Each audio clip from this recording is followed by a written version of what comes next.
coming up. I feel like Pac-Man matches up against Optic Gaming in every group stage we've ever had at every Call of Duty event. I feel like he's cursed at this point. But look, I mean, they played them really tough at Stage 1 Finals, right? I thought that was a fantastic match. Joe, after that match, Stage 1 Finals, between these two teams, obviously TSM goes into Stage 2. They don't perform as well thus far. Do you think they can rekindle some of that magic today, though? So definitely, what TSM did at Stage 1 Finals was win their searches and they stole a respawn. And then I think they were up 3-2, and then they lost like a CTF and lost the last map. So I think they can play up to their level, but has their level dropped too much? You know, like you're not seeing the same TSM you saw from Stage 1. Well, no, I think it's a big reason you switch Wheats out of an AR role he was pretty comfortable in. But I think, for me, one of the bigger storylines coming into this one, and you can speak to it because you've teamed with some of the guys on Optic, is just their slow starts on Friday at some of these events. Exactly. That's a big reason probably why that series, that Season 1 playoffs, was so close. You saw TSM had it in their hands, and then sort of the mishaps. The streaks weren't used properly on that last map on the S&D at Stage 1 playoffs, but that series could have gone either way.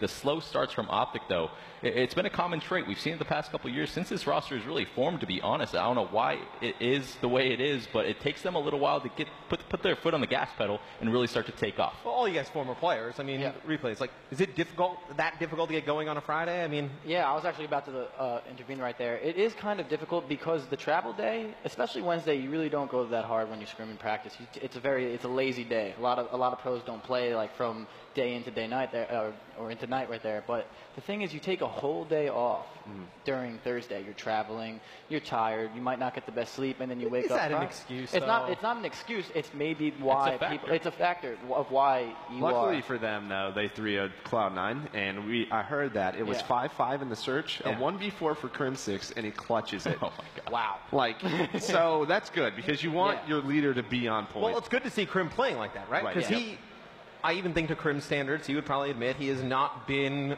top-level Crim in Black Ops 3. I completely agree. Like, he's had those bad series that you don't usually see from him, like 5-20 or something on CTF. That's not normal for the Crim bot at all. So for him to pick it up early in the tournament, get a nice clutch to take that win, that's what they need. Yeah. Who's their most important player early in the tournament? I think it's Damon. Yeah. I think Damon is that clutch factor. And the interesting thing about Damon is, between Season 1 and Season 2, the gameplay kind of dies down for them. They don't practice as much. Damon's the guy that just continues to play.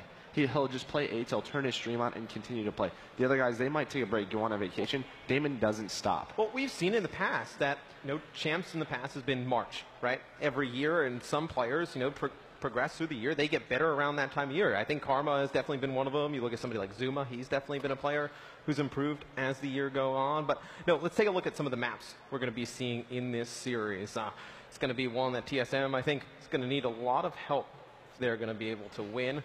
And look, I think their best option is to win the searches in the CTF. You see there, it's going to be the Fringe Hardpoint, Redwood Search and Destroy, Evac Uplink, Breach CTF, Stronghold Search and Destroy if it goes the distance. Anything pop out to you guys?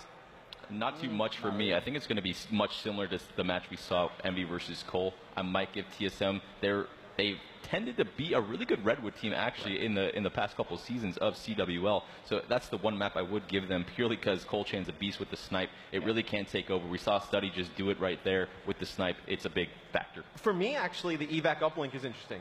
Optic, a very good uplink team in Stage 1. I don't think they've been that good in Stage 2. No, they have not been, actually. I know they have been struggling going into the Stage 2. Not struggling, but not what we saw in Season 1 or Stage 1 of how dominant their uplink game has been. But what can change? Like, what can change that fast? I mean, I think it's just how much they play. To be honest, they have to get back on the grind. And Teep, you've gone on a little bit of a rant about that recently. What you've obviously just recently retired, or whatnot. Right. What's been going on? I feel like the overall quality of play with most of the teams is just really low. Teams just tend to play.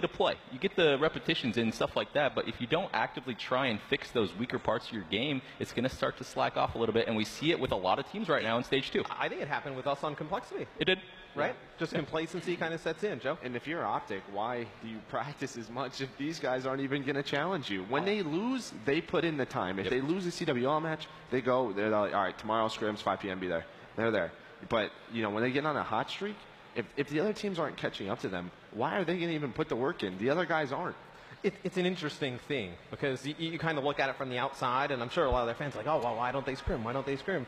Like, at that point, I feel like they're just helping other teams, right? Yeah, exactly. I mean, to be like I said, like what you were saying, why do you have to scrim as much and play as much if you continue to keep winning? And a lot of other teams lose, get off, and just complain about it. You know what I'm saying? They don't actually put in the time and the work to actually get better and catch up to Optic. A lot of people try and play Optic straight up, and it does not work, and then they do it again. I see Joe getting frustrated Yeah, there. well, at the end. Well, that's like, what I'm saying. If Optic's going to put in 2 hours a night, like somebody else should be putting in 8 to 10. Like you have to catch up. You have to. Like I don't understand why you wouldn't. It's just it makes literally no sense. And I think there's some teams that are doing the work and they're trying to get better. I think Rise has been putting in the time. But the thing with Rise that confuses me is like they've been putting in the time, and you think, oh, they'll improve in this game mode or that, but we haven't seen like leaps and strides of that. I think some teams they put in the time, but it's just not good practice, right? I mean, there's a difference between good and bad practice. Oh, yeah. TSM, I think they're a team that's interesting to me from the standpoint is that they struggle. Like at the end of stage 1, they come back, they play great. They have the same roster. They go into stage 2, and I feel like they changed things around that didn't need to be changed, right? Yeah. Completely agree with you there. You touched on it a little bit earlier. Sweet switching up from that dominant AR role he was running. He got really, really good, in my opinion, at the end of stage 1, and they sort of messed with that chemistry they started to have going. I don't know why that was happening, but Weech was one of the elite AR players in the league. I thought he was playing phenomenal, and it might have hurt some of the other guys' plays, but it was resulting in wins. And the 2 players that I want to talk about in this matchup, I think it's going to be the biggest thing we're going to see develop through the course of the series. It's going to be Scump versus Colchan. I think if TSM, they have any chance to win a respawn, I think Colchan has to go massive. And I mean, you look at the stats. Look at the stats. Look how close they are. They're not far off from each other. This Colchan is sort of your up-and-coming player from Season 1. And, you know, he's just so talented. This is a guy who puts the work in. He does. This guy knows every wall run. Yeah, and I think one thing you can actually take and look at those stats, you know, TSM, obviously not as talented as this Optic team, it's a lot harder to put those stats up. When your teammates are not kind of elevating to that level of play as well. When you don't have Formal and Crimsix looking over you with ARs, it makes Seth's job a lot easier because the way Seth plays is sort of getting into those close quarter areas and just outsmarting players. So the one edge I will give Colchan over Scump, to be honest, is his movement. He knows how to get high up on the map, create those different lines of sights, and create a little bit of randomness that works out in Colchan's favor exactly. But Scump, you know, he's been dropping a 1.4 KD for like what, a million years now. So it's tough to match. I feel like at that point we're just like nitpicking Scump. It's like he's so good that we're just kind of searching, searching. And I mean, you two probably know the Bass TP and replays. You guys go against Scump when you guys are playing, going right in the hills. Joe, he camps all the way in the back. He wasn't really fighting those fights. Hey, bro, Ghost, I was fighting, bro. Yeah. Sure. Tell Study and Nameless that. Yeah. Okay. How difficult is it to go against him? I mean, into a hard point. He's probably one of my least favorite people to play against due to the fact that every time you see him, he's one of the players that I've had trouble playing against where even when it looks like he's not looking at you and you're like, I got an easy kill, this is going to be good, you shoot at him and all of a sudden he hits you with like the strongest 2 bullets that you've ever been hit with before and you're like, he wasn't even looking at me. So like, he's just one of those players that no matter what you do, you can't get behind him. He's just so aware, and it's just so hard to outgun him up close. Yeah, exactly. It seems like he's shooting nukes at you sometimes. He's like one of those only players, when you watch him play, he's always expecting the 3-piece, and people continue to re-peek him. Similar stuff we saw in the last series, but Scump is always in those situations, and it's just like a snowball effect. And then we have the other side of the coin. You played with him. Yep. What's it like playing with him? Like, I don't want to say how easy, because the game is still difficult at the top pro level. But what does he do that makes a teammate's life easier?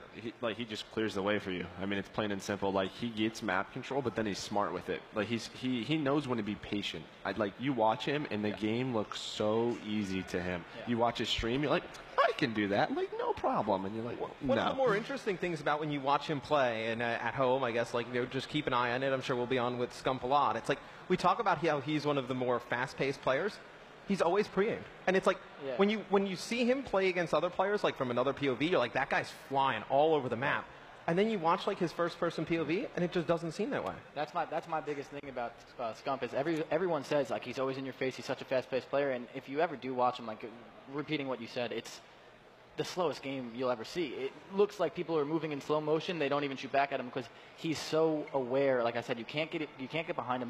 He knows where you're coming from at all times, and that what makes him so good because everywhere he goes, he's got the gun skill to kill you, and now he's pre-aiming you, so it's so hard to go. I think probably his most underrated trait is his awareness. Yeah, like just 100% agree. In game, I mean, you never see him.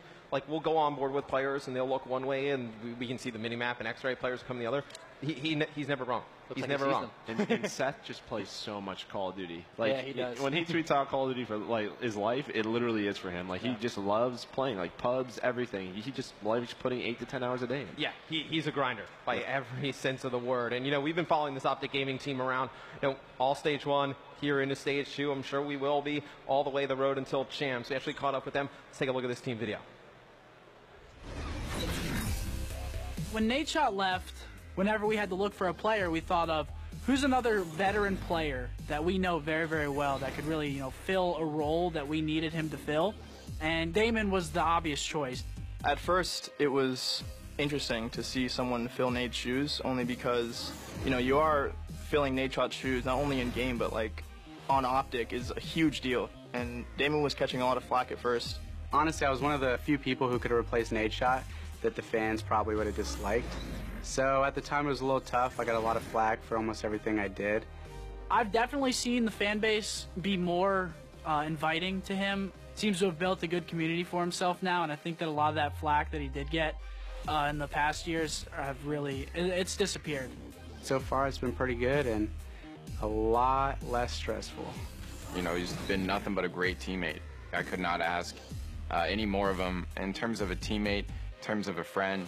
Damon is the best fit that we could have found for our team, because whenever we need him to do something, like push a spawn or capture an objective, he's always the one to do it, and he never complains about it either. So he's always just been like the perfect fit for Optic Gaming.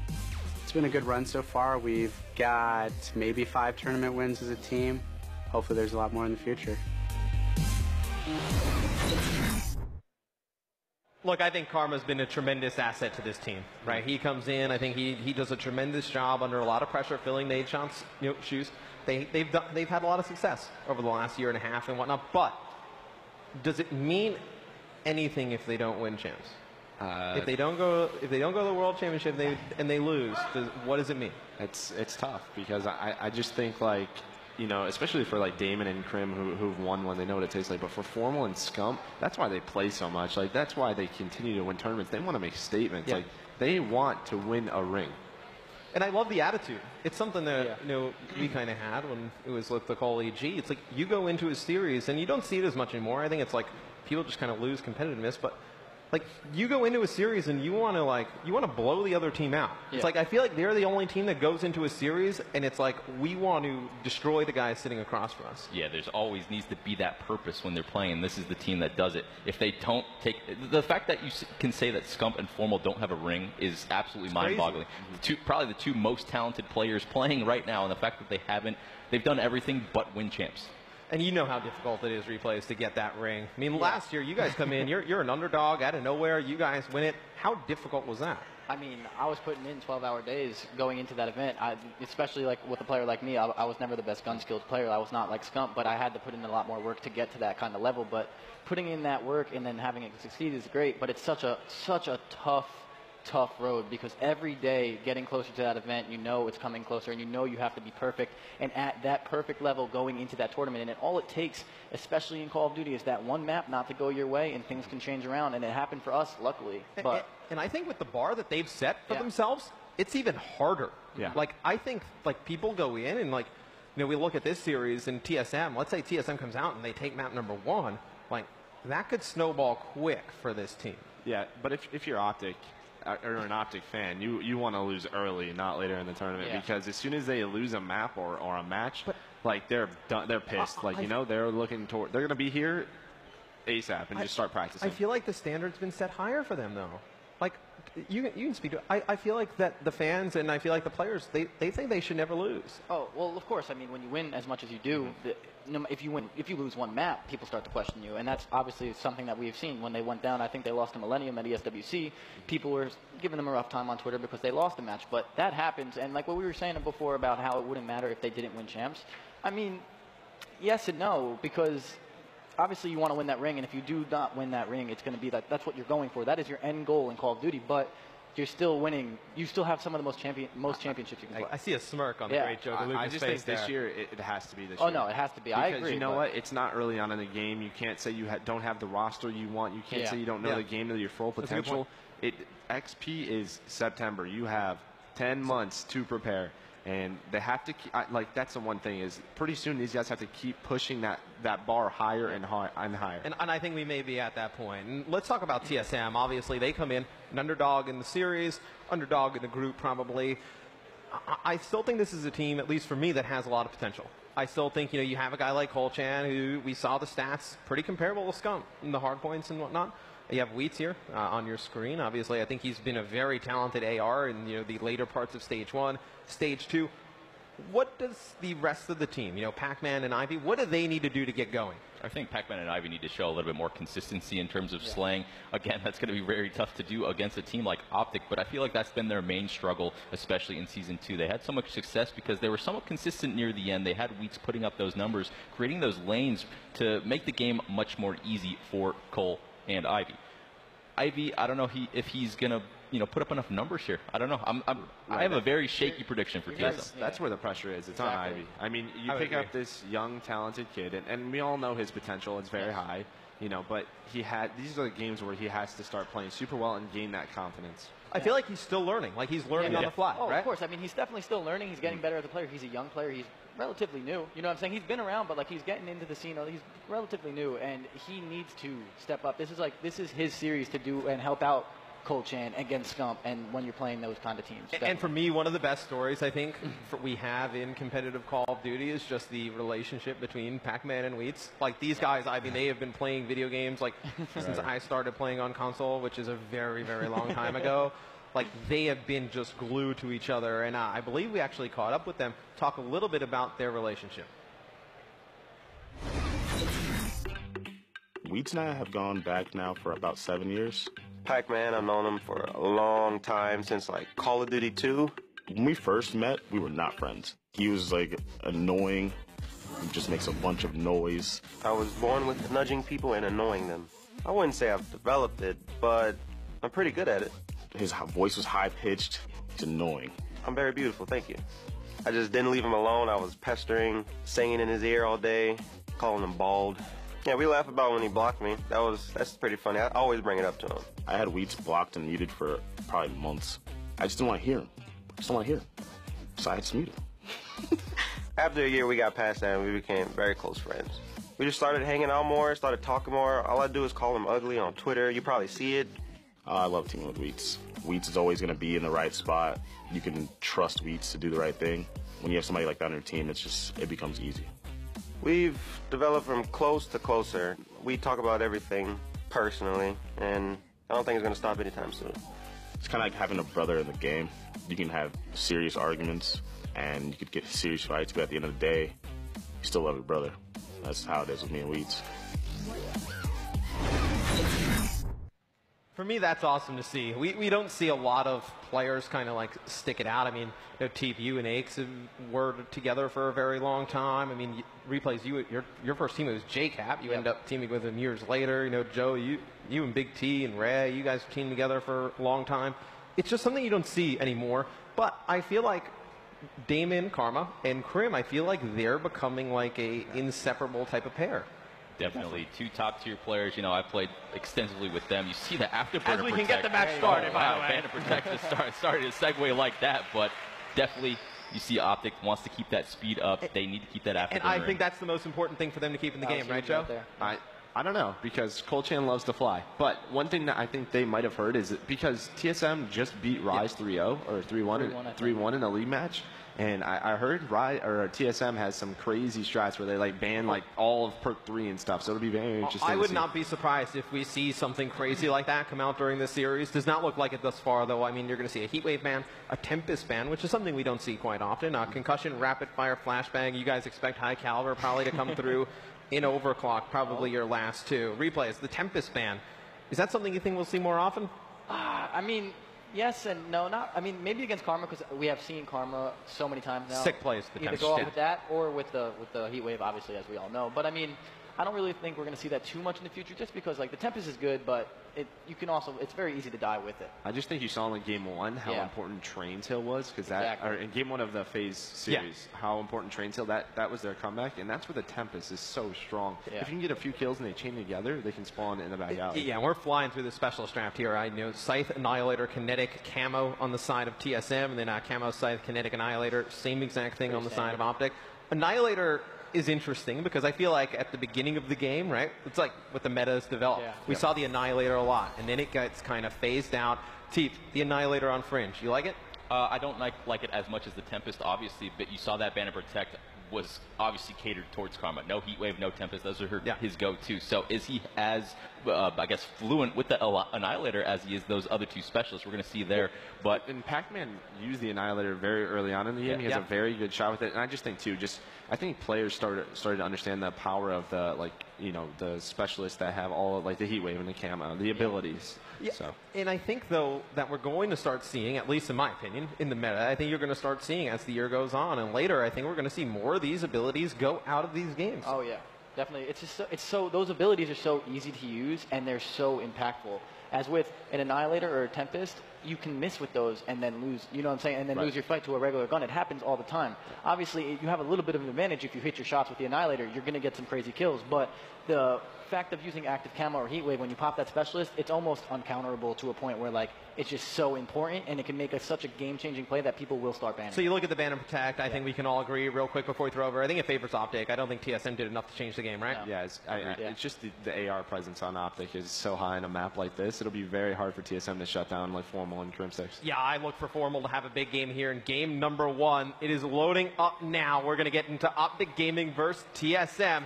Look at those beautiful boys over on the caster desk. It's Benson and Revan. Take it away. Thank you very much, guys. Revan, it's a pleasure to be back casting alongside with you once again. I've missed you, my beautiful ginger brother. Thank you, my friend. Thank you. I'm so excited for this game. Not going to lie, Optic Gaming, TSM. I mean, we talk about slow starting Optic Gaming. Didn't happen at 3-0 with a Crimsix getting a 1v4 in S&D. I think we got a pretty warmed up Optic Gaming today. Oh, man, that's absolutely nuts. But look, there's some legitimate momentum behind this TSM squad. Before coming here in their CWO match, they took out Rise Nation 3-1. True. So they've shown that they can hang at times with these top teams. And to be honest, I think this TSM team performs best when they're going up against the likes of, an Optic Gaming. It's interesting you say that because guess what? Pac-Man's KD when these two teams met in Stage 2 in Hardpoint was a 1.22. So he brought the heat. He brought the heat in that game, and I'm hoping that we get to see something similar in this game now. I don't want to see another 3. I want to see them get fight. Jack and Maven got a great game. They got lucky, They got a great game. Study going off the snap rifle. I want to see something similar in this game. Who do you want to kick things off on board with? I got to watch Formal from Optic Gaming here. The Shiva makes it through the Bands Up Protects. He's going to be bringing it out here, setting the tone early on. And, of course, Optic Gaming, they're the favorites going to this one. I think the pressure's on TSM here to perform. Absolutely. They need to come out the gate very, very strong. As you said, though, the Shiva coming out from Formal, we'll see exactly what he's going to be up to. Throw down a couple of triggers as well. And immediately looking over towards top on players, diving straight over towards him. And Formal already with 1. Recognizes potentially more players to be pushing that hill. That's going to be 2. And great start for Optic Gaming. Yeah, strong start for Optic Gaming, but now you're starting to see some split spawns coming in from TSM. They're going to try to fight from multiple angles, but Formal, oh man, he's on top of it. TSM spawning right in front of him. Formal, of course, in a very strong position here, already earned that HCXD, turning around. He's doing some serious damage from this white pickup. Yeah, they need to get him off that white pickup, and finally they do. That was going to be Colchan that collects that kill. He was getting pretty close to the streaks, and as you said, he kind of knew exactly where those players were going to be scoring. You turn around and pick up that kill. On board now with Scumpy making his way. That's going to be the second as he picks up Ivy and Wheats, looking over towards Allen. Not going to be able to find that kill, but has the teammate support and Optic with a little bit of a lead. Nothing too much as they rotate over towards second hill. I like this decision from Scump. Just going to rotate over towards the jungle. He makes it too as he cleans up Wheats and Colchan in rotation, wasting no time to deploy the HCXD, but you see the spawns incoming from TSM. It's a long rotation for them going into this next hard. It's going to be a very, very long rotation. Specifically, it's going to be Ivy who's Scump's HC could be picking up. Car on car action. Love that, but Scump knows that someone's going to be pushing through Gen 3 and should be able to pick up that kill, but no, actually doesn't. That was a big win there from Ivy. You see Formal rotating through mid-street. Optic Gaming currently with a 28 to 5-point lead. Another good decision from Optic Gaming. Crimsix decided to back up as he fights back into the hard point. Can't clean up that kill. We'll switch over to TSM. Ivy, he's the lead slayer right now for TSM, and I think he has to have a big series if they want to hang with Optic here. As you say, that does actually fall. In goes Colchan, though, as he picks up one. That was Karma. The assist comes in and then finally shut down. More action going on as potentially looking to push through 23 seconds left on board with Crimsix. And see if he can pick up any more kills. In fact, no, it looks as if he should be able to pick up that remaining time as the rotation battle. This is a big win from Karma if he was able to find the second. Not going to happen. And TSM may be able to control the spawns here if those last 2 players stay alive. Yeah, this is the money hard point on Fringe. If you're able to get spawns going in your favor into this Grandma's hard point, you have the chance to realistically lock down the full 60 seconds now coming along the flank. It's going to be Crimsix. He has a chance to make a huge play for his team here on rotation. Oh, and Pac-Man was that one player from TSM desperately trying to stay alive at the back, was waiting for that team support, but it just didn't come. As you said, Crimsix hitting that flank. He now has complete controls of the spawns. Also, I believe he has a specialist as well.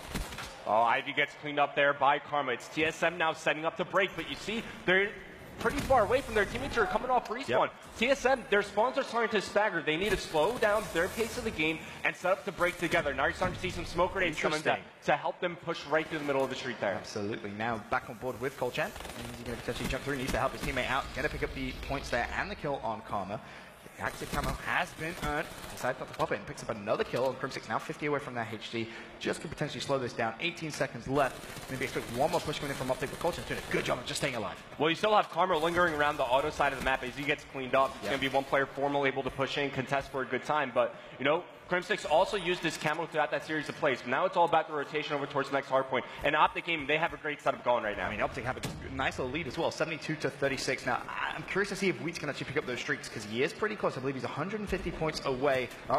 You jinxed him, man. Just the cast, my bad. Wheats formal able to pick up that kill. And speaking of formal, jump straight into hill. There's going to be 3 for him in quick succession. Had the sight, but couldn't manage to pull that one out quick enough. Over to Scumpy now, as he makes his way over towards Train. Can he go for the challenge? Looks as if he's just going to stay, play for his life, keep that hill contested. Well, you know, the idea of this hardpoint is you want to try to push the other team out of their side. If you're able to push them away from the hardpoint, then they're going to be spawning out over near the alley, like where you see TSM spawning right now. And, you know, when you talk about the rotation, this is now, you know, 10 seconds that Optic Gamer are going to get to pad their lead. I believe it's going to be Karma who actually has his Annihilator out as well. As we go over to his perspective, we'll see as he's 175 points away from streaks, so he can pick up any kills. But as you said, it was really just pushing out of this train hill, forcing TCM spawning all the way out of alley. That's going to be one with the Annihilator. Looking for the second, going to miss that shot, but he will be charged again. Ooh, that one looks as if it may have hit, but over to Colchan, 200 points away from his streak, still has that active camera to use. Okay, so we're moving into the second set of hard points on this map. It's going to be TSM this time for failure position, but in no time, Optic Gaming are able to take a couple members off the map. Formal with the sites available, this is a great hard point to bring it out. Absolutely. Also to note, mention Pac-Man's very impressive KD in stage 2 against Optic Gaming, but so far, not really seeing that. It was a 1.22 when they last met. Now he's actually double neg. So look for him to potentially step up, and if he does, I mean, this game could be pretty close. Well, he has the Annihilator, so of course he's struggling with this lane right now, but bringing out those specialist weapons is just something that can help you get going. For sure. The site from Formal doesn't get much done. You have camo now available for Colchan as CSM are fighting back into this game.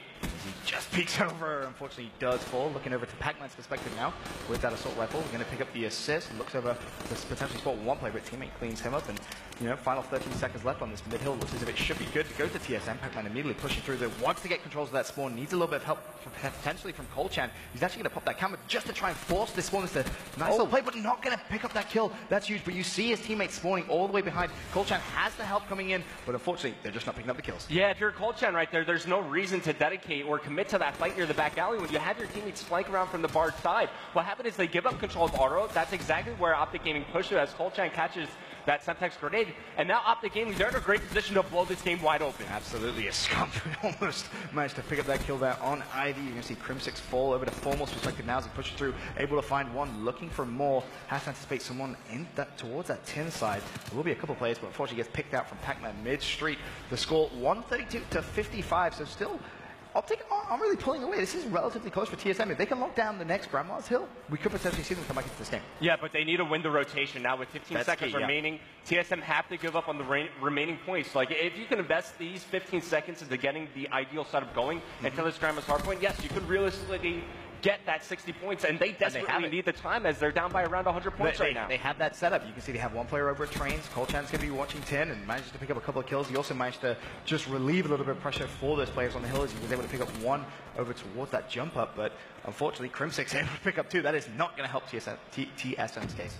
Yeah, Wheat's now under pressure as Optic Gaming, they're slowly pushing further and further up on the map as he eats the HCXD. You see Optic Gaming setting up the break, and just like that, 3 go down on the side of TSM. They're going to break in just like that with 35 seconds remaining on this hard point. Things are looking good as Crimson kills himself with his own HCXD. Crimson a little bit too excited there, I think it's fair to say, but when you have that gun skill, it's what the guys on the analyst stats were talking about. You can just brute force your way into a hard point and break the setup. And you have Formal now acting as spawns. This is going to be so important that they're able to, or TSM try and shut him down, but I don't think they're going to be able to. And Optic Gaming picking up even more time. That was such a big and important hill for TSM. They rotated a little early there. They lost a couple of seconds off that old hill. They needed to control that for longer. And because of that, Optic Gaming now with over 100 points. Yeah, exactly that. And Optic Gaming, they break in with just their first push.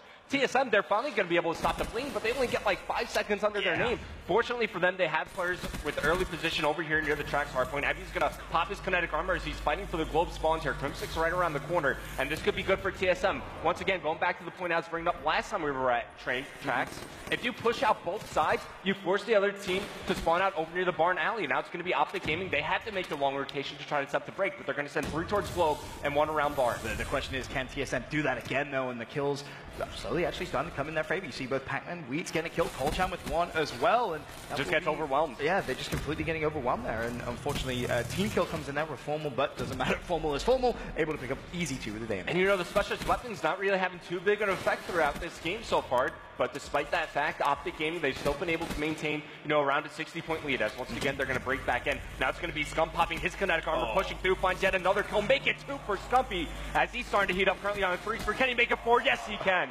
He just immediately knew exactly where the TSM guys were going to be. He's pre-aiming over towards the little room, not going to find anything, pulls out the HC. He's actually pretty close to streak, so if he's able to pick up this kill, it's definitely going to help him on his mission, but not going to happen just yet. Now needs to just try and play his life. Optic do have a big lead, but he is going to get challenged, and that's a big win for Pacman just to keep TSM in this game. Okay, so let's switch over to TSM and see if they could battle their way back. Now, slaying is something that has hurt them the entire game long. If you just look at their scorelines, nobody going positive on the side of TSM. And when you're going up against the likes of Optic Gaming, who are a very slay-heavy team, you have to find a way to combat them or at least try to go even against them, as Karma's going to bring out yet another Annihilator. That's what, his 4th kill this game with that? Yep, he's been very, very efficient with it. He talks about banning out that heat wave. He's very, very talented with that, but it doesn't matter. He's pretty decent with it. As we say that, though, he whiffs all those shots. I want to give Pacman a nice little love. He has been able to turn this game around, but it doesn't really matter at this point. 110 points down. Optic Gaming just doing Optic Gaming things, it seems, in Hardpoint. Yeah, just handling business as usual. And now if you're TSM, things are just going to get exponentially tougher for you because now you're in a situation where you have to find a way to win the rotation to the next hardpoint, get the scrap time. Like, you can't allow Optic Gaming to get any more time as Krim now going to start calling in his streaks. And, Krim, he's gone under the radar a little bit here. 40 he's and 25. 40 and 25, still with the Hellstorm missile to use. And, you look at Formal as well, 34 and 27. Both of those guys dropping serious amount of kills. And, of course, Scump with a minute 57, minute 58 time on hill. I mean, when Scump's on the hill, he's going to win those gunfights just like that. I mean, Scump, please stop it. But, your other players, your supporting cast are out there dropping serious amounts of numbers. It's almost impossible to beat. Everybody on Optic Gaming just doing their job as they're looking to close out this game 1 in convincing fashion. It's Scump left alone inside the hardpoint as he just team killed Crimsix with that HC. But you see TSM through the X-ray vision. They're going to challenge Scump. Bad idea. And Scump, that's kind of like the first line of defense for Optic Gaming. Even though TSM gets past him, then you're running into Formal who cleans up house. Optic Gaming, they wiped the floor with TSM in that first match. It was just a very, very standard hardpoint game from them. Nothing fancy. They got out-rotated once to Grandma's and then brute forced away straight it took them the one window. push. It literally took them exactly that. One push, and they already got control of it once again. A very, very dominating performance. And you see Scumpy's reactions and reflexes there, and now you know exactly why he has the highest KD in the league. There's a reason why we talk about him so much, right? There really is, and you got to see it right there. A very, very talented individual. And you have to look at that from TSM's perspective. 1-0 down now. Going into that search and destroy, it's what the guys on the analyst desk were talking about, that's what they need to make sure they win. If they can win those search and destroys, maybe they can try and steal themselves a respawn and maybe take this serious. And honestly, throughout stage 2, search and destroy has been Optic Gaming's best game mode. It's something that they put a lot of practice in. They've been obviously getting better and better. It goes search and destroy, hardpoint, CTF, and uplink for them. So if TSM can't find a way to win this upcoming search and destroy, I'm going to be very worried for them. Maybe. We'll have to wait and see. But for now, let's get the opinions of our wonderful analyst desk. Over to you guys. Thanks, guys. And look, I think that kind of went the way we probably all thought it would go. I don't think anyone was going to pick TSM to take the hard point. I think it would have been a real long shot prediction. Joe, what did you see during that game, though, from the Optic side that you really liked? I like that Krim and Damon, our Karma, are involved early. I think those are the 2 guys that they just put in so much work for the team, and the eyes aren't always on them because they do a lot of the dirty work. Scump and Formal are just so good, and who's going to do the work for them? And Damon and Krim are able to do that. Well, Teep, you and Replay, so you guys both OBJ players, in your careers and whatnot. when you're doing the dirty work, how hard is it to get going, like during a game? It's really tough to get in a rhythm. You're putting yourself most of the time in situations where you're unsure where the other team's going to be coming from. You're trying to open up a door for the rest of your teammates to wave through and get the kills to break a hill, for example. But then you got a player like Scump. You saw him on train. He looked 3 different ways, and within half a second of him pre-aiming an area, people jump out and challenge him. I don't know how he does it consistently. That was nuts. Yeah. That was nuts. I mean, every direction he looked, there was a player coming from. He did not pick wrong once. And I think for me, what's interesting is always about fringe hardpoint, and it's something we were talking a little bit about, is you see the assault rifle players put the most hill time up.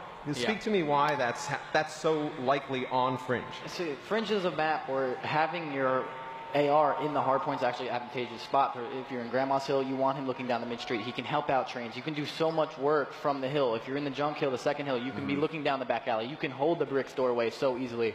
And then the trains hill, of course, you're watching 2 lanes. If you're in that lane, you can go in. My favorite spot to do with an AR is go in there, lay down, and watch 1 lane. And it's free kills. You just pre-aim, they go right to you. So fringe is a map where it's not as likely to see, like you want your subs on the Grandma's Hill to be pushed out by the L wall, to be pushed out by the globe, to be pushed out by the tin, because those are the plays that you want your sub there, and you want your AR on the hill, as weird as it sounds. That's one thing I noticed on that one. And then the other thing I think you can kind of take from that map 1 is Krim had a phenomenal game, 40 plus kills, whatnot. See, we saw that Krim switches over to an SMG.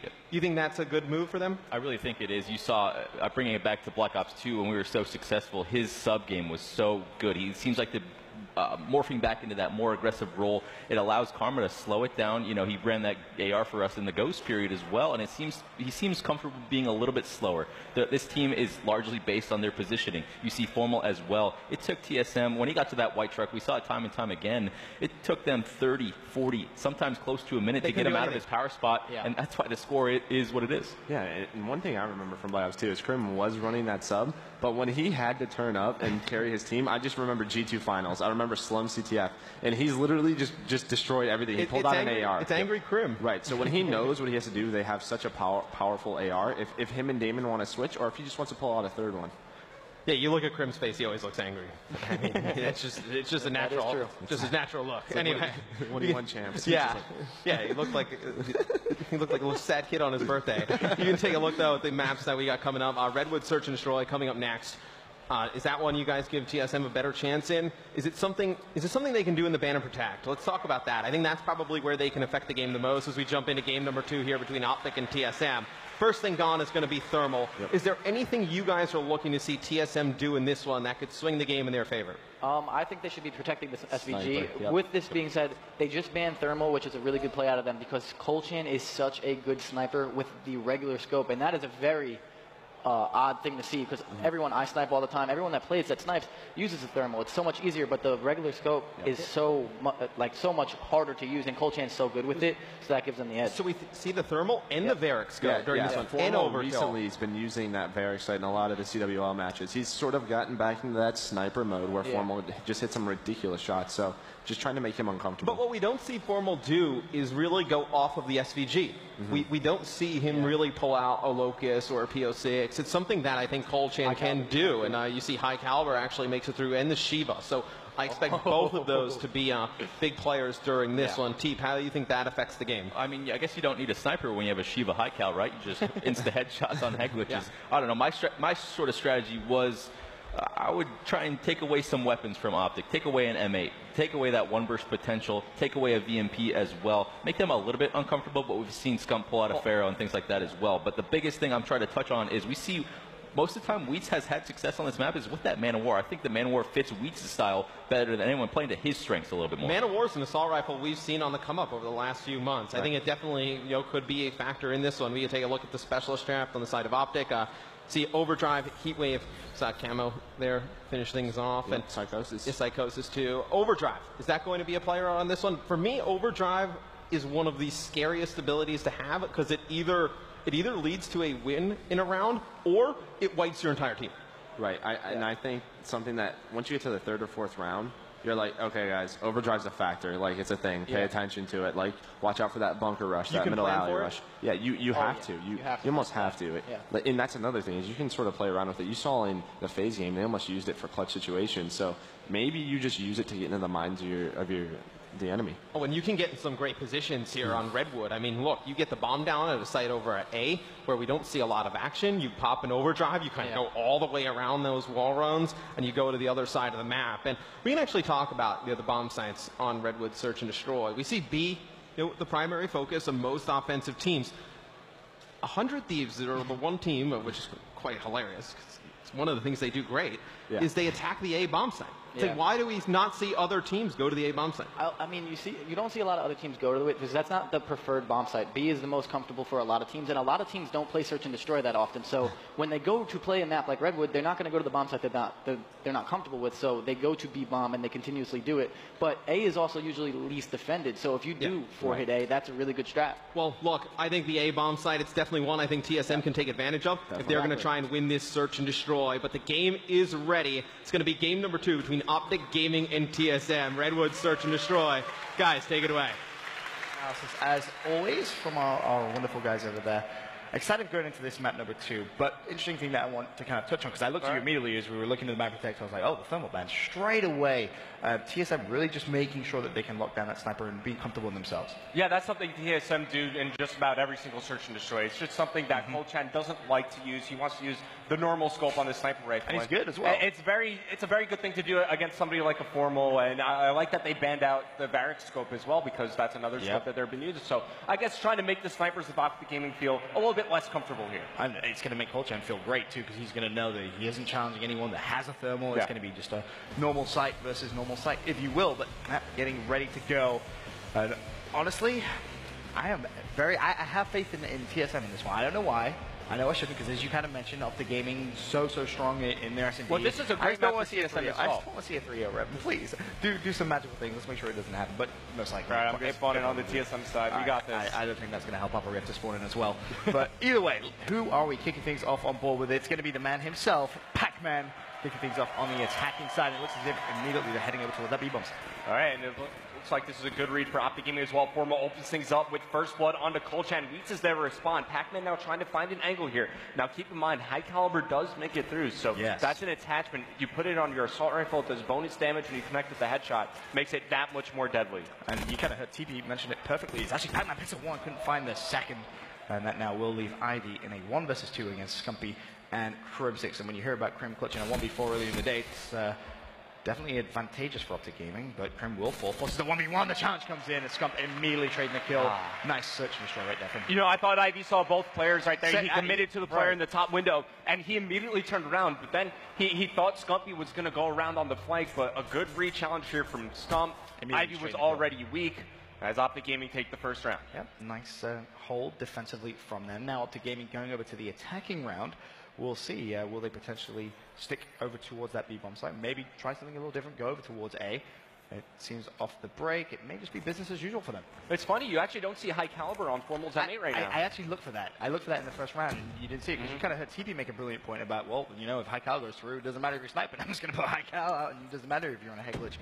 You won't last long, but Formal not using it. Scumpy drawing first blood in the round with the pick on Ivy. Numbers advantage once again up to Gaming, and Pac-Man actually outshoots Formal. Wheats as well with a kill on Karma. So just like that, numbers game for TSM. And now Optic Gaming have to commit to something, whether it's pushing through lab or rotating back and fighting from their base. They cannot hesitate in this position. You see Scump now making his way over, bomb in hand, has a chance to have an engagement right here. At 4-0, he may also be thinking about those streaks. Should be able to find that kill, but no, doesn't. And is he actually going to opt to challenge that? 16 bullets left. Bad on him, might decide not to reload. Does pick it up, and Crim as well with a pick as well. So that leaves Pac-Man by himself. Scumpy very, very close to streaks. If Scump does get that bomb down, he may actually be Gucci. How far away is he, Revan? He's 150 points away from that dot. He's already got his overdrive to work with, man. And it's only the second round of 5-3 currently for Scump. Talk about a good start. That's still a 1v2 for Pac-Man. Coming around the corner, it's going to be Crimsix. Pac-Man wins that engagement. Now down to a 1v1, him versus Scump. I actually kind of like this play from Pac-Man, but no, he may get terrible timing, and he does. I like it because he stayed exactly where he was. That's Call of Duty timing right there. That is literally you can see Pac-Man shaking his head. He's like, really? The second I look away, you challenge Scump? Thanks very much. Oh, Scump actually uses his overdrive here as well. You saw that at the end of the kill cam. And, you know, I don't mind that play at all, because if he peeks over near the bomb site, He doesn't see anybody there. Maybe he has a chance to rotate over, at least quickly hit into lab. I mean, bear in mind that was round 2 as well. Yeah. So. There's a good chance he's going to earn it again. I would say so at 6-0. Scumpy definitely playing very well at Search. And we actually, with Chen to him last night, he was saying, you know, Search and Destroy this stage, I feel really good about it. And it's exactly why it is one of the better game modes. All right, so starting things off with Kolchan. Now, one thing I love when I watch Kolchan play is his movement is just impeccable. He's not afraid to shy away from those things, just checking the flank there. Yeah, on fleek. But Optic Gaming, you know, obviously this is a defense set up to stop an A-bomb site push. This should be an easy plant for TSM. Yeah, if you look at that mini-map, you can see several players actually dedicate themselves over to A, whether they were just trying to read that push from TSM, but it doesn't matter. It didn't work out in their favor. Now Optic Gaming are going to have to try and brute force their way through towards that bomb site. Oh, that was a great distraction. Yeah, okay. Well, Karma picks up that kill. HC will be destroyed by Ivy. Of course, numbers once again in Optic Gaming's favor. 2 players pushing that B-bomb like that. Ivy forced to back away now. And he's going to have to make a play here. You can't just allow Optic Gaming to regain site control that easy. Time starting to wind down. 2 players now. 1 just left alive for TSM as Karma's making big plays around the map. Scump has yet to die. Wow. And there you go. Optic Gaming will take 3 rounds in a row. The defuse comes in from Karma. Let's talk about that. They just retook that B-bomb site without anybody dying. Well, you know what happens is they open things up with the HCXD. Sure, it doesn't find any kills, but what it does, it's a distraction. You saw Weeds, he was playing behind the bomb site. The HCXD comes in, he pulls his attention towards that. Optic Gaming challenge from there, and that opens things up. And they're able to push through the bomb site, contest for middle map positioning. They took it step by step. And they played that retake perfectly. That's just fantastic search and destroy. Yeah. That's just really, really a good retake of a bomb site right there. As you mentioned, the destruction of the HG definitely helping things out. As you said, Scump still yet to die at 6-0. We have to stay on board with him. Has that dart as well. 100 points away from the lightning strike. And, I mean, that could pretty much be GG already in game 2. I think if you're Scump here, you just play around that bomb plant. You get that bomb down, you're able to get the lightning strike, but Kolchan, he gets first blood here. He's actually being, that's going to be Kolchan aggressive near the middle of the map, while Formal's going to go on the flank.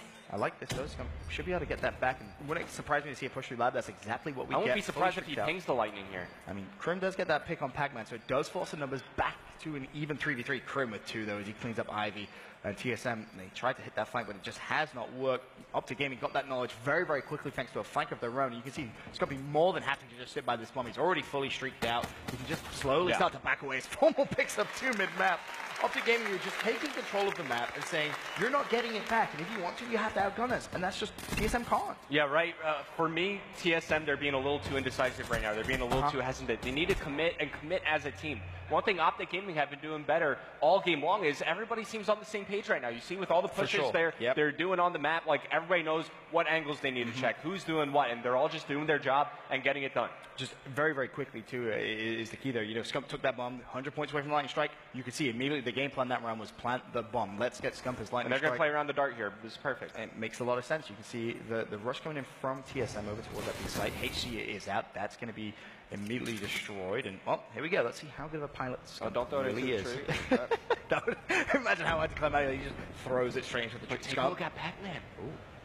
Karma does find first blood here as he takes out Weeds. The dart not going to gather some information, but here comes Pac-Man. He's looking for Scump's lifeless body on the map. No! He's going to get caught out of position. 1 player left alive for TSM. Scump just decides to crash the dart. Now they know where Kolchan is located. It's a 1v2 for him. Was a 1v3, able to pick up Carmen. This could be a bit of a swing in momentum potentially, but making his way towards A. Has been spotted, running straight into the M8 of Formal. This isn't pretty, Ben. I'm going to be honest. You remember when I said maybe TSM? I take that back, Reverend. I do. I mean, I said at the very end, you know, Optic just being Optic. Hashtag Optic things if you want. You know, very, very by the book, hard point. And same thing here in Search and Destroy. Potential 6-0 sweep. Look, this is great to see from Optic Gaming because obviously the biggest concern we have about them is it's Friday. Sometimes they get off to a slow start for sure. So this is the definition of not a slow start. Yeah, it looks like they're playing on Championship Sunday right now. It really does, and that's a scary thing for everybody else here at MLG Anaheim when Optic comes out the gate, all guns blazing. Scump still yet to die. By the way, Revan at 7-0, having a great game, and Lightning Strike still available if he wants to use it. Formal's falling off the map. Okay. He's trying to give TSM a chance. That's what it is. Yeah, they have so many rounds to play with that, you know, you could afford to make mistakes like that. So Pac-Man charging up the middle of the map. Scumpy's right there for the trade, bringing it down to a 2v2. Ivy and Weeds going up against Scump and Crimsix. Well, now it's all down to Weeds as Scump's just going to ping the lightning strike. They know exactly where he's located. It should be GG from here. Yeah, he actually didn't call that. Weeds able to pick up that 1 kill. First 1v1. Scump at 8-0. If he picks up this win, it will be the 6-0 sweep. He's going to challenge Weeds. Still alive. The pre-fire goes in. We'll see Scumpy making his way over towards the site. Will he just potentially try and bait out Wheat? It looks like that's the game by Wheat. Actually picks up the kill. That's got to be high caliber right there. You think so? That's got to be. Got to be? Scump just got deleted off of the map. Yep, Shiva high caliber. There you go. Nailed it. But Wheat's able to get TSM's first round. Whether it's going to really mean He just popped Scumpy's head like a pimple right there. He really did. It was like bang and Scumpy's gone. But is it too little too late for TSM here? Like, let's be, you're 5-0 down. I mean, don't get me wrong. I don't want to bring it up, but yeah, I mean, you yourself have casted something very similar to this at a certain event. Oh, yes. Which a certain team had a 5-0 lead, but it's just not going to happen. I'm sorry. TP knows all about that one. What, really? You gonna tilt Teep like that? But Karma with first blood already. There is going to be Pac-Man trying to respond, though. Can he find a second? That's a big win from him. Krim with a pick with the grenade, though, onto Wheat. Still on board with Pac-Man will fall. Now, Ivy for a 1 versus 2 against Scump, and Krim saves pops the Psychosis. Should be able to make it a 1 versus 1. Potential life from TSM. We'll take it one round at a time. This could be a big, big clutch for him. All right, so Scump, they're about to meet up here right around the corner. Ivy rotating over. And, you know, Scump's been hitting so many good timings this map. It actually looks like finally one's going to go against them. You say that. Still plenty of time left in the round. There is. I mean, 45 seconds left in this round.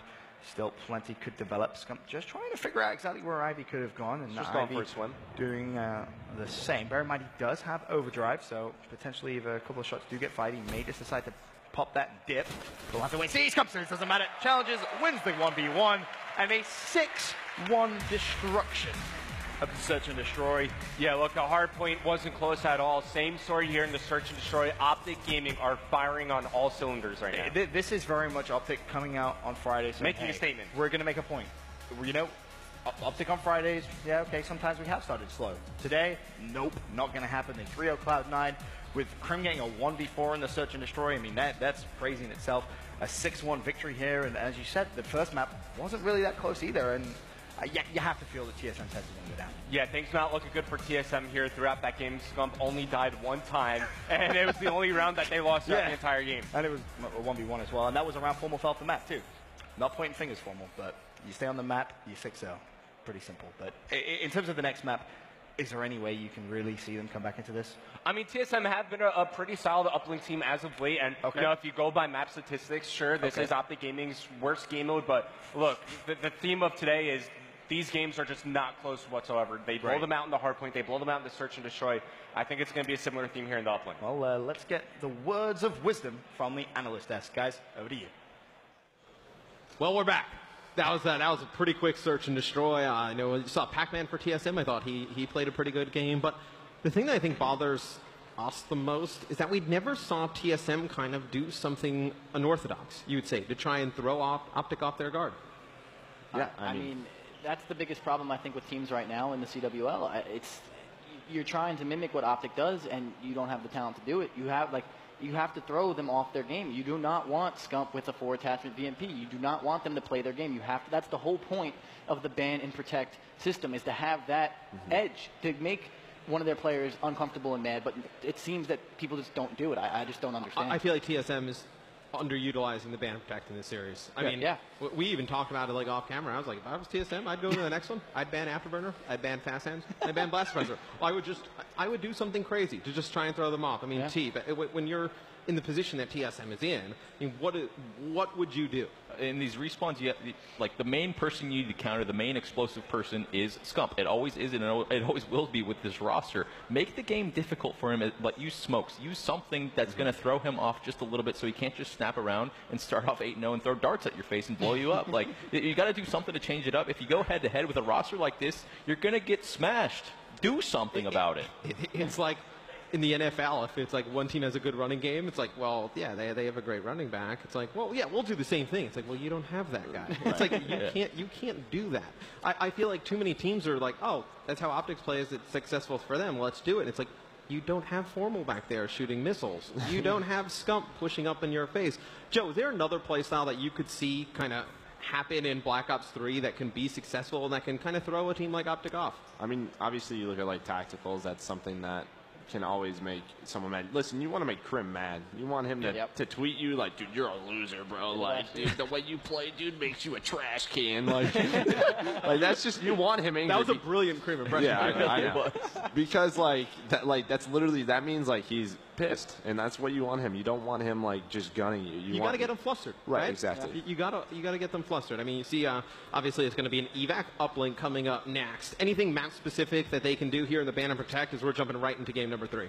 I think I want to go with either the afterburner ban, that's and a big one. I want to see either a blast suppressor or something else that's going to throw them off a little bit, or protect the flash or a stun. You have to do something else a little bit different. So we actually talked a little bit about, like, during our break. It's like the concussions and the flashbangs and even like the EMPs to an extent. So you look back in Call of Duty history, like Black Ops 2, like everybody was running them. Like, guys with double stuns, guys double EMPs.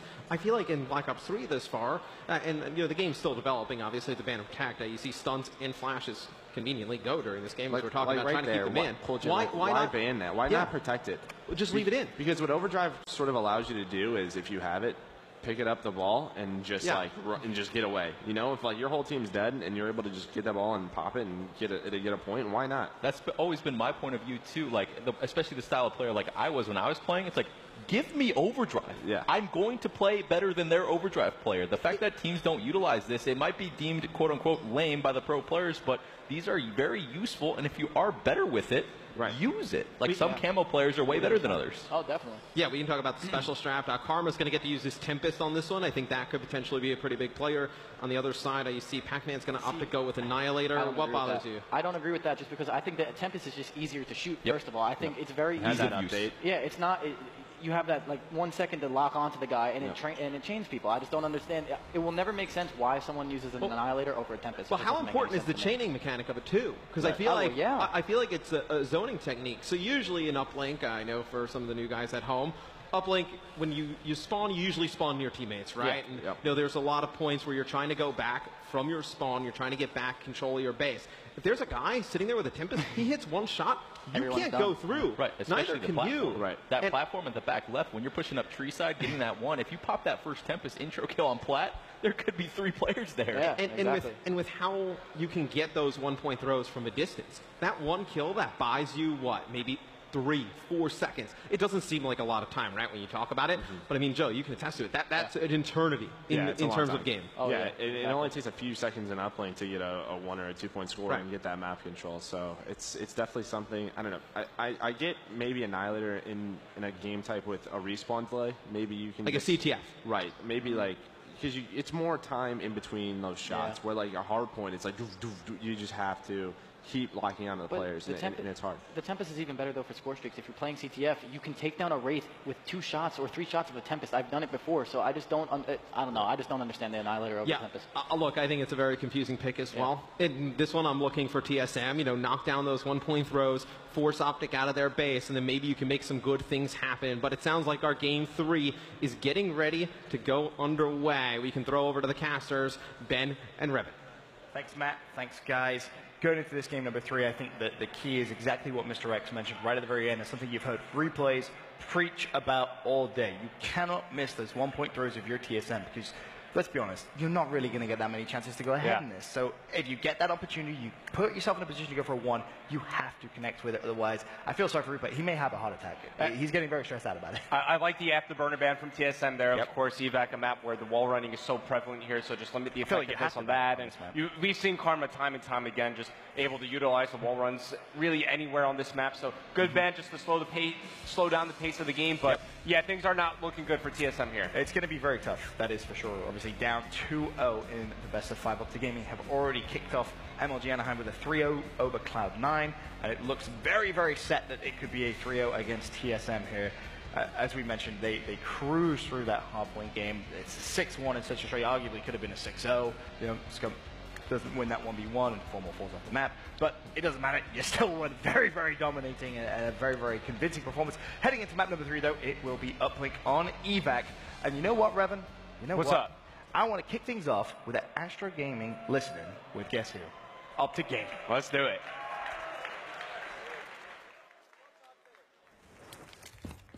I'm in the back right. One's top glass, their side. I'm watching. Middle, Help me, Damon. My push. All in mid. He's chilling. Still close, yeah. Nothing mid. They're just playing back. I think back right. One's back right. Yo, grab this shit and go. Let's go. You got me, Ivy. He's still top. He's still top to your right, Seth. Their side. Got him. Dead. One more there. Yeah, Nice, I'm two. bringing One's ball. off, Yo, one's missing. cage. One's missing. One's missing. I got Cole. Nice. Let's go. Bring it Behind all us. back. Behind us. Top Top. glass. Top I'm glass. coming. One shot, absolute damage. Just You can throw put it it down. down. You can put it down. Bring it back. We'll wrap it. Yeah. You still top? Yeah, he should be. Yeah, one's gonna be bottom Top one middle shot, on me, I top one think. Top glass, one hit. I'll watch it. Wait, two top glass. Watch his bottom. I'm gonna push with him. One more top glass, I think. Top glass. Two glass side. Yo, backing up the bar weak. Backing up the bar weak. That's the Ivy. only guy. That's the only I got guy. him. Nice. This is a dunk. Should be a This is dunk, dunk. This is dunk. Wait. Yeah, wait. Oh, wait? Oh, yeah. I don't spawned out, guys. I'm trying to wrap back. Yeah, I'm going. Yeah, you're good. You're Probably good. gonna be here. I think they all spawn there. Coming, Seth. Yo, roll him back. Dead. Nice. One One shot of glass. One shot of glass. Grab me Probably ball. top is Grab me Yanni. ball. One shot. Dead. Nice. Nice, two. One's on me. Coming, Adam, coming. Let's get Cole. He could be here. Could be water. Should be on you guys. I don't see him. I don't see him. I don't know where he is, bro. No idea. Could be in water. No idea. Let's Red grab room, him. red Grab room. him. I think Grab he's red him, room. grab him. Yeah, go. No, he's on ball. Push to our side. You got me, Cole. He's kind of hurt. I'm He's behind top one. glass Behind one. right now. He hurt. good Nice, job. good win, dude. Two guys I had a car. straight. One guy top glass. Try to stay up, Damon. Oh, he's weak. I hit him with a car. Yeah, there's two there. There's two pushing close. Two pillar. Well, you Matt's still man. alive. Matt's still alive. Three. No matter what, even let him get a one. Ball's Nice, dead. two. Ball's dead. Bottom AC. Gonna go for the ball front. Ball's in the middle. Ball's front, yeah, ball's front. Frame it. Yes, He's still bottom AC, I Pillar, think. One's pillar, pillar. pillar. One's pillar. Pillar and bottom AC. Could be bottom AC, yeah. Try to grab. Could be behind us. That's the guy Probably is. bottom Probably AC. is. One Ball, ball. two. Ball dead. One shot pillar. One shot pillar. I'm in. Dead. I got two. Pillar. Left side pillar. Pack Last that. two, last Cole two. got me. He's one Two shot, there. man. There's two. One guy's close. One more behind. Three right. One shot. Nice, we're coming. I should That's have all it. you, Spawned that's out. all you. Yeah, I got him. Shot. One more. Pushing me. Close pillar again. Close ready? Ivy, yes. He's He's pushing. already in AC. Bottom AC. Still alive. Still alive. One's pillar, Damon. Nice, two. Good job. Looking top. Don't see anything. I'm looking top as One well. might be pool. It could be. Or they're hiding in a corner on ball. Top one shot. Cole, absolute. Nice. Got him. One Yo, top, wrap still this. bottom. Yeah, wrap it. Close left. I'm in this guy. There's Nice. two. One more. Someone grab it and run. Hang on, I'm coming. Nice. One more. Back right. I'm hitting their I mid. can't grab it. You still back right. I'll get him, Matt. He's on the ledge. Damon's Two. Stop. Nice. Nice. Another one their side. He's in the corner going up top. Nice, two. That's probably on me, I've made. Nothing mid. Nothing there. Where's Polly on me? Stop going mid. There's none of them are going Yeah, mid. I'm RCing. One's at the corner. Both corners. Left and right. Yo, wrap. Cage. Get the ball. You guys can grab it. I'm grabbing. Go. I got your back. I'm going through mid. I'm going straight to mid. Mid door. Dude, He naded. Two mid. Fuck. Weak middle. Two mid behind ball. I'm here. Three. Ball's one shot. Revan, you got up to gaming with the two elites, comes with the drone in hand, but misses the beatdown. A little unfortunate. Luckily, they just have a teammate in support for Culture, and still with the drone. Maybe on a single 1-point throw, goes for it, but no good. That one's going to fall off the map. And one thing I want to highlight, we saw it earlier on in the day. You had Karma with the drone. You hear his teammates call out, no, wait. Let's make sure we get map control, then go for the point score. Yeah, Really the smart whole play. reasoning behind that is because you know that TSM have overextended and pushed out on the map. And, obviously you have the guys escorting the drone carrier all the way to the goal. You need to give them time to push back out on the map and reestablish that control. Well, minute 25 still to go. The first side hit of Uplink, and currently Scumpy does have the drone in hand. Make his way straight down the middle. May actually be good to go for that one. Looks as if he's going to try and push it for a 2 weak, but gets it anyway. Optic Gaming with a 4-0 lead against TSM. And Krim now on your screens has camo as well if you wanted to potentially use it, but 65 seconds left may not be the right time. This is looking really good for Optic Gaming. Right now they're on, the least preferred side. Yep. And the reason why we call it that is because when you're on the side that TSM are on, obviously we know how good that ideal setup is when you can get it going. You're able to launch up the other team. Camo gets popped by here. You sneaky man, you! Can he get the throw? No, he maybe should have gone for a 1-point play, but, as you said, on the unpreferred side, 4-0 lead. So pretty good. Okay, dokie. Then Scump is just knowledge and awareness. You heard the guys in the hours there talk about it. It's just so good. There's two. Scumpy! Oh, he gets Pac-Man as well. That's the third. Couldn't find the fourth, but Optic Gaming. Why is he bringing out the Tempest right now? Was he could, if he gets 2 points, is it? No. It actually works out because he picks up the drone. The Tempest gets put away, so he does keep some progression going into the half. Okay. But, with around 30 seconds remaining, normally you save those specialist weapons for the next half. Right. That's what we were kind of touching on with Krim, but he managed to use it pretty efficiently. A couple of seconds left, and you're not going to see Pac-Man sink this, all right? Nope, he will fall. Ivy not in a position to grab that drone with 1 second left. Would have been good. But Optic Gaming going to half 4-0 lead. Again, just kind of business as usual. They got themselves a couple of opportunities. They went for it. You could argue maybe we should have seen a 1-point throw come in there from Optic. It should be 5-0 at the half, but I mean, really, they're just controlling the map. And, things were looking pretty scary for Optic Gaming a little bit at the beginning, right? They were, spawning out, and they were fighting to regain control of their base for so long. TSM, they just weren't able to capitalize. I believe, Scumpy goes big with a couple of kills there. Everybody starts pitching in. And finally, once they were able to reestablish control around, that glass area of the map, the game slowed down a little bit. And But now that's the scary thing for me about Optic Gaming, right? Scump was left in a 1v3, and he was able to hold off TSM. You had Formal, he was left in a 1 versus 2 when that drone was there, and he was able to hold off. But Colchan immediately early straight dunk off for the TSM. break. He's pushing through. Maybe didn't necessarily need to use the camera, but he should be able to get that 2-point play. Does so. Now, can he get a couple of kills of the players from Optic, tracking back towards their spawn? The assist comes in from the first, does pick up the second on Scump. And now maybe you could see TSM try and rally a couple of points here. That was a huge gunfight for Karma to win here. Now he's going to be able to play keep away with the drone. Wrap it to his teammates who are spawning out, and now they're going to be pushing forward on the top side of the map. Karma's hitting the wall run. Above them, they have Scump. Not too far behind, it's going to be Formal. This is a well-constructed push from Optic right here. He has one player just to his right-hand side. If I make that 2, goes for the beatdown, misses. And Ivy able to pick up 2, but Formal there for the trade.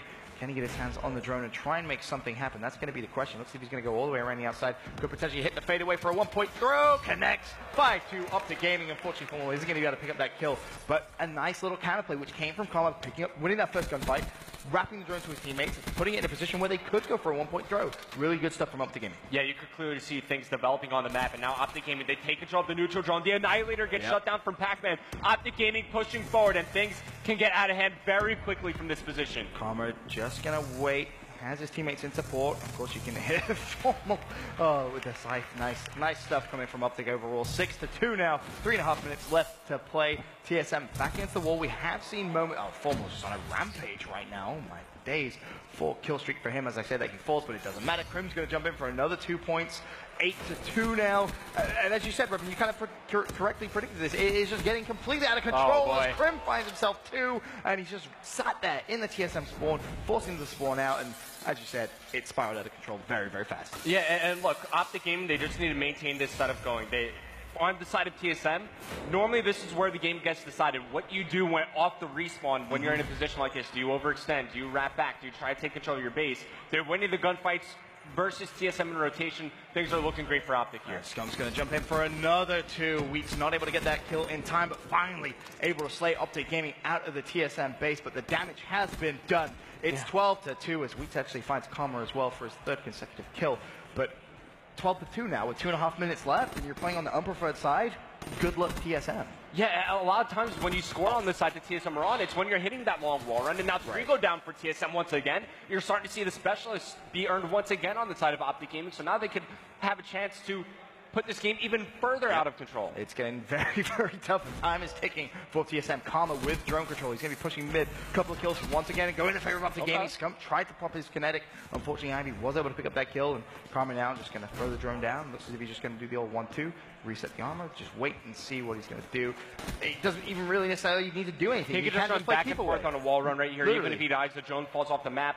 At this point in time, all Optic Gaming are trying to do is wait this one out. You want to waste time off the clock. You have a very commanding lead right now. Scump takes up 3 there in the kill feed. Ivy, the last one alive, he's been spotted. Optic Gaming can now start pushing further up on the map and get some scores going once again. Karma going for a little bit of a dive, trying to find the drone. Able to get it. Scump with 2. Map opens up. Karma with the 1-point throw.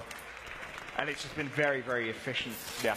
Whenever Optic have had that drone in hand, they've made something happen with it. They've rotated the correct ways, playing as a team. Tempest kills have come in for Karma with 1. Couldn't find the second, but minute 17 left. Guess what? Scump with the drone, looking to go for 2. Kill's going to be traded. Crim somehow still alive. 14-2. Yeah, you know, the momentum from Scump, they do get a 1-pointer out of that, but now because Crim is able to stay alive in such a forward position, they can keep this rally coming in. Yet another 1-point toss comes in from Optic Gaming. It's like practice. They're just throwing in ones for fun at this point, and there's absolutely nothing TSM can do about it, because you saw when Optic was on the unpreferred side, they would comfortably defensively slay. They weren't really troubled. Now aggressively slaying, I mean, 27-18 is Scump, make that 28. You've got Formal 26-20, Crim 21-17, Karma doing a lot of the dirty work, 15-12. Another 2 points go in from Crim, 17-2 now. The score with 35 seconds left. I mean, GG, obviously. Yeah, and when you're getting outslayed by a margin like this in a game where there is a respawn delay, like, that's just so much time Optic Gaming had the man advantage on. And you saw how the spawns were coming in for TSM. They tried to rotate back. They tried to overextend. Optic Gaming were on top of them all game long. They didn't let up the pressure for 1 second here. I literally feel like if you watch this series back, you can see the perfect way of playing 3 game modes. Hardpoint was absolutely perfect. How to break a hill, how to rotate. S&D, they managed to retake bomb sites very, very comfortably. Uplink, 17-2 final score. I mean, forget Friday Optic. That's no longer a thing right now because they have crushed the 2 games in their groups. A comfortable 3-0 against Cloud9 and a comfortable 3-0 against TSM. Yeah, and obviously Optic Gaming looking very strong at the moment. I would be scared if I had to play them, tomorrow. They're looking so good right now. If you're potentially Rise and you're, watching that game, or, your FaZe, your MVU, you're sat there and you're going, oh, wow, that wasn't just a 3-0. It wasn't like those games were particularly close. It was an absolute just destruction, man, to be honest. I mean, look, they start off the day with a hot 3-0 over Cloud9. Crim has a 1v4 there. I think that's when you know they just handle business against TSM. I mean, look, that was complete domination from Optic Gaming. I think we could all agree on that. I really feel there isn't really much more to say. I feel sorry for the guys on the analyst desk because, as we said, I think we kind of hit the nail on the head there. It was just perfect play in those 3 game modes. TSM just couldn't outslay. They just couldn't get those crucial kills when they need to. Being aggressive with the uplink and just not being able to force through one player because they're out there getting clutch 2 pieces time and time again. It makes life very, very tough. But what, when we talk about Optic Gaming, are you expecting for the rest of the tournament? Because I spoke to the guys over I'm expecting this all weekend long. Like, this is really what I expect from a roster of this caliber. So in your opinion, can Rise take a W? The thing, like, if Rise Nation want to win against Optic Gaming, you can't have anybody have a subpar game. You need everybody chipping in. You need everybody playing to the best of their ability. Optic Gaming are the best in the business at capitalizing on the small mistakes you're going to make on the map. You need to play perfect Call of Duty to have a chance against them. That's very, very tough to do at a very consistent level at this level of gameplay. That's enough from myself and Revenue. We can go down to the floor. I believe we have Courage with an interview with Scump. Gentlemen, yes, down on the floor with Optic Gaming. Scump, they just won their 2nd series of the night. Still undefeated, haven't dropped the map yet. The boys have to be feeling good right now. Oh, yeah, usually people say we're not the best team on Friday. Optic Gaming on Friday sometimes comes through and we struggle on some maps, but not today. We finally had a good Friday. Matt actually literally just said, it's about time we had a good Friday, so it feels good. Hey, there was some evidence in the past to back that up, but tonight you guys go big. Now, I do want to talk quickly about going into this event. I think a lot of people have been saying that this might be the strongest we've ever seen this Optic Gaming squad as a lineup heading into a major LAN. Why is that? What's the practice regimen been like in the last couple weeks? It's been pretty regular. We haven't been overdoing it. That's the worst thing that you can do. Overdo it, start playing worse and worse, then you just start thinking, are we doing something wrong or what's going on? So we've just been taking it easy, playing 1 scrim a night, and then obviously we just had 2 league matches the past 2 days to keep us a little bit warmed up. So we're good. We're good. Awesome. Now, obviously, you go 2-0 tonight. The dream is still alive. Is this the event you guys wind up winning without dropping a map? Is that the goal? We're still pretty early in the weekend, so I don't really want to say anything, but that'd be cool. That'd be cool if we could do that. That would be pretty hype. Now, final question for you. You guys are finished for the evening, if I'm not mistaken. Tomorrow, the grind continues. Obviously, a bunch of other teams have been playing so far. Have you been able to spectate anybody else? Who's really surprised you so far at this event? I haven't really had too much time. I watched the ending of the LG and FaZe match, map 5, so study absolutely went off there. But other than that, we've been pretty much playing all day while we've been here, trying to get used to the monitors, controllers, stuff like that. So haven't had too much time, but I'm looking forward to our rematch against Envy from our last league match. Hopefully we get that. Awesome. Now, I'm sure that one will happen. I do believe you are going to be hanging out with Puckett for a little bit on Facebook Live. Remember, go to facebook.com/MLGPro. You'll see Seth there. I'm sure some questions will be answered. But for now, that's going to do it for us on the floor. Let's send it back over to the boys on the analyst desk. You're great.